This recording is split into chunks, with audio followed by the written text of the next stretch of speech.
السلام علیکم ورحمۃ اللہ وبرکاتہ۔ پہلے ایک دو مثال آپ سمجھیے، پھر اس کے بعد آنے والی گفتگو آپ بخوبی سمجھ جائیں گے۔ ہم تربوز خریدتے ہیں، مثلا 5 کلو کا ایک دانہ، جب اسے کھاتے ہیں تو پہلے اس کا موٹا چھلکا اتارتے ہیں۔ 5 کلو میں سے کم از کم 1 کلو چھلکا نکلتا ہے، یعنی تقریباً 20%۔ کیا ہمیں افسوس ہوتا ہے؟ کیا ہم پریشان ہوتے ہیں؟ کیا ہم سوچتے ہیں کہ ہم تربوز کو چھلکے کے ساتھ کھا لیں؟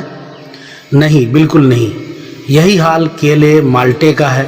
ہم خوشی سے چھلکا اتار کر کھاتے ہیں، حالانکہ ہم نے چھلکا سمیت خریدا ہوتا ہے، مگر چھلکا پھینکتے وقت تکلیف نہیں ہوتی۔ آم کا بھی کچھ یہی حال ہے، بلکہ اس میں آدھا آدھا ہو جاتا ہے۔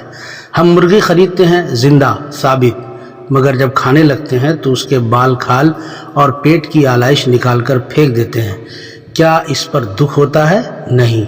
تو پھر 40,000 میں 1,000 دینے پر، 1 لاکھ میں سے 2,500 دینے پر کیوں ہمیں بہت تکلیف ہوتی ہے؟